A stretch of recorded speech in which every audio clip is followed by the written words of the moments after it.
Hello, movie review number 1459. This movie is Spider-Man 2.1. Spider-Man 2.1 is a 2007 movie directed by Sam Raimi. This movie has Columbia Pictures and Marvel Studios, and I saw this movie on September 27th, 2025 at AMC Newport and Levee 20 in Newport, Kentucky.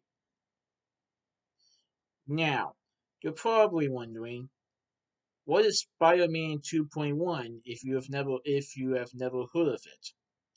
Well, let me explain. So, before Spider-Man 3 came out in 2007, an extended cut of Spider-Man 2 came on DVD in 2007, but they referred to it as Spider-Man 2.1, where it features 8 minutes of additional scenes that was not in the original version.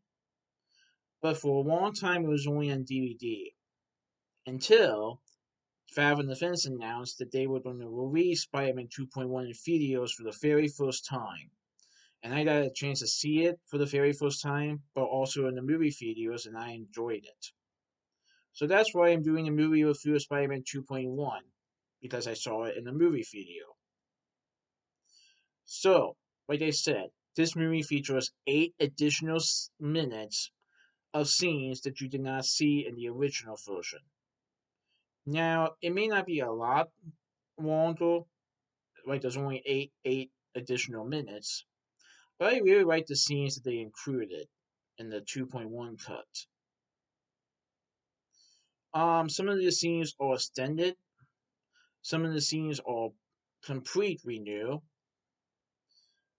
and I think you'll like the new scenes. Now, the movie does have the same synopsis as the original movie Spider-Man 2, where we see Peter Parker, who became Spider-Man in Spider-Man 1, who is trying to balance his wife, his work wife, but also his superhero wife as Spider-Man. And it's definitely not easy. And even though he is in love with Mary Jane Watson, he lets her go at the end of Spider-Man 1 because he wants to keep her safe.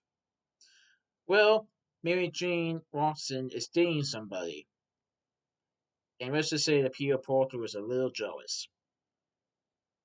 But also add on to his plate is Harry Osborn, who vows revenge against Spider-Man because he believed that Spider-Man killed his father, Norman Osborn, dressed as Green Goblin at the end of Spider-Man 1, when it was not the case. But Harry believes that Spider-Man killed his father, and he vows revenge. Now, Peter Parker is an ordinary guy, whose life is not ordinary after he became Spider-Man. He's trying to balance his work life, school, and superhero life. And it takes a toll on him as he tries to do some things that he wants to do, but because he is Spider-Man, he may not be able to do those things. And he wonders how long he can keep doing this, or if he even wants to do this. So there's a moment where he decides to give up being Spider-Man, and goes back to being just Peter Parker. Well, then he is called back into action when a dangerous new villain, Otto Octavius, becomes Doctor Octopus, and in the machine that he is created in, he wants to rebuild it, but this time it could spell it can spell disastrous doom to the people of New York City. So Spider-Man must spring back into action to take down Doctor Octopus before it's too late. Oh, this was really good. I enjoyed the original version and the new 2.1 version that has never been released in videos before until now. And like I said, this movie came out in 2007 before the release of Spider-Man 3 that year. Actually, in the DVD, I think in disc 2, they actually have a sneak peek of Spider-Man 3. But yeah, what I also saw before Spider-Man 2.1 is like some scenes of how they had designed Doctor Octopus to the big screen from the comic book. Pretty interesting. Now, some of the scenes, like I said, are extended. Like there was a extended scene. There was extended fight scenes between Spider-Man and Doctor Octopus. But there was an extended scene that I liked. Features Peter Parker and Harry Osborn when they are at Peter's aunt's house at the beginning of the film, talking about Harry's father. And then there was some new scenes altogether, like a scene with MJ and her friend at a shoe store talking about who is the right guy for MJ. And then there was another scene that features J. Jonah Jameson in a Spider-Man costume, and that is pure gold. But anyway, this movie is so much fun to watch. It's so good.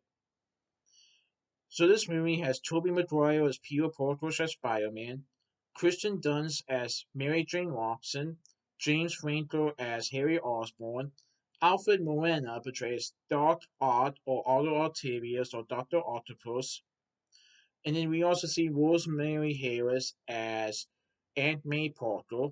Chris Robinson portrays Uncle Ben Parker in a cameo. We also see J.K. Simmons as J. Jonah Jameson, and we also see there's a scene where William Dafoe reprises his role as Norman Osborn from Spider-Man 1. And there are other cast and characters in the movie as well that you have seen before and you have never seen before up until now. But just like Spider-Man 2, Spider-Man 2.1 offers more action and more thrills. And the extended version, even though it's not much longer, I still think it's pretty fun to watch. Now I wonder if they will ever release the editor's cut of Spider-Man 3 in videos. Hey, you never know. But yeah, this was very good. So that's my movie review of Spider-Man 2.1. Please tune in for this movie review. Alright, goodbye.